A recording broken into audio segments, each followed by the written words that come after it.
Dunyoning ishlari. O'tkir Hoshimov. Qanoat.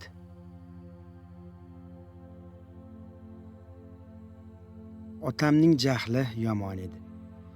Bajahl bo'lib aka-ukalardan birontamizni chertgan emas. Biroq onam "Hoy, ehtiyot bo'l, adangning jahllari yomon" deb shunchalik uqtirib qo'yganki, otamizni ko'rishimiz bilan hammamiz yuvosh tortib qolardik. Tirikchilik vajidan bo'lsa kerak, otam kechalari soat tuzatardi. Qo'ni-qo'shni, mahalla-ko'yda kimning soati buzilsa, biznikiga olib kelar, otamning hujrasida katta-kichik soatlar muttasil chiqillab turar edi. Onam bizni bu hujraga hech yo'latmasdi. Bir kuni ukam ikkalamiz u yerga kirsak, stol ustida kichikroq piyolaning og'zidek keladigan zanjirli cho'ntak soati yotibdi. Qopqog'i, oynasi ochilgan, murvatlari bir chekkaga tartib bilan terib qo'yilgan. Aka-uka o'zimizcha ustachilik qildik. Soatning yurishidan darak yo'q. Bir mahal narigi uyda onamning sharpasini sezib qoldik-yu, sekingina sirg'alib chiqib ketdik. Kechqurun otam hujraga kirishi bilan xunob bo'lib qichqirdi. "Soatga kim tegdi?" "Hech kim kirgani yo'q-ku", dedi onam hayron bo'lib.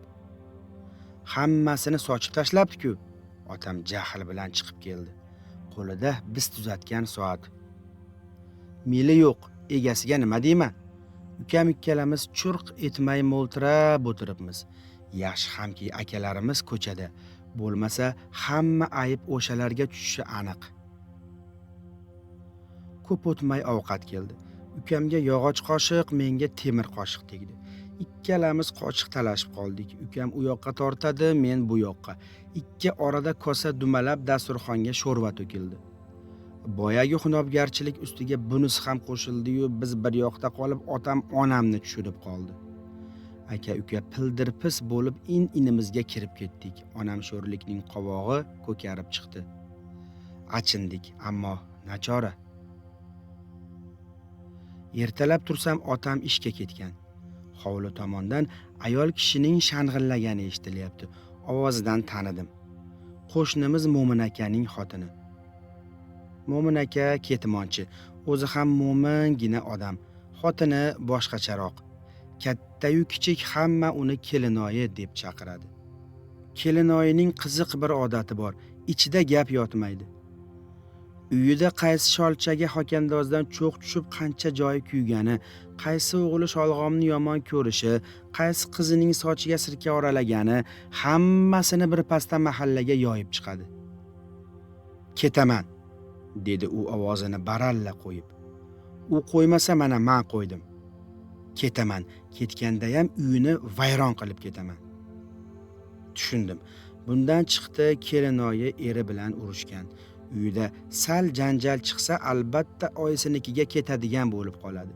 Tomosha ko'rish uchun asta mo'raladim. "Nima bo'ldi o'zi, Osinjon?" dedi onam sekingina. "Kecha meni shundoq so'kdi, yigitgina o'lgur." Kelinoyi ikki qo'li bilan sharaqlatib soniga shapatiladi. "Onamni so'kdi-ya, bo'yginang go'rda chirigur." "Qo'ying, xafa bo'lmang", deb onam uni yupatishga urindi. "Nimaga xafa bo'lmas ekanman?" Kelinoyi yana ham qattiqroq shang'illay boshladi. "Kechqurun o'sma ezib qo'yuvdim. Shu savil qurib qolmasin deb qoshimga qo'ya qoluvdim." Hamosh kichiri jindak tagiga olib qotib ketibdi. Shunga ham ota go'ri qozixonami? Pardoz-andoz qilgandan ko'ra ovqatingga qarasang o'lasanmi deydi-ya go'rso'xta. Ha, pardoz-andoz qilsam o'ynashimga qipmanmi? Qirchiningdan qiyilgur. Qirmochmi, balomi zahringga yeyavermaysanmi, yergina yutgur. Ha, onamni so'kkan tillaring tanglangga yopishgur. Tag'in nima deydi deng? Ayibni menga to'nkaydi, tiling bir qarich deydi. Voy, tilimni gapirgan tillaring jodida qiyma bo'lsin-a. Yeldek kelib seldek olmasa aslo rozi emasman. "Qo'ying, Osinjon", onam ma'yus jilmaydi. "Oshsiz uy bor, urushsiz uy yo'q. Qarg'amang bechorani." "Voy, nega qarg'amas ekanman? og'zi burningdan laxta-laxta qoning kelgurini nega qarg'amas ekanman? Ketaman. 6 bola bilan qayoqqa borasiz, Ovsinjon, dedi onam kulimsirab. Jo'ja birdek jonsiz, shularning shukrini qilsangizchi. 6ta bolamni oydinda oyog'im bilan boqib olaman. Oyginamning tor qorniga sig'gan keng uyiga sig'maymanmi? Birov meni ko'kragimdan itarmas. Mana shu ajalning tig'i parroniga uchragur bilan turgandan ko'ra. Kelinoyi birdan jimib qoldi. Kipriklarini og'ir-og'ir pirpiratib onamga uzoq tikildi-yu, ovozi pasaydi. Voy, yuzingizga nima qildi? O'tin tegib ketdi, dedi onam sekingina. Qarasam, o'tin o'lgur qolmabdi. Bolalar o'qishda, adasi ishdalar. Ko'zliroq sarjin ekan, tesha bilan urganimni bilaman. Onam qovog'ini silab qo'ydi. Adasi ishdan kelib juda xafa bo'ldilar. Bir pas sabr qilmaysanmi, o'zim yorib bermaymanmi, dedilar. Men turgan joyimda qotib qoldim. Onam yolg'on gapirardi.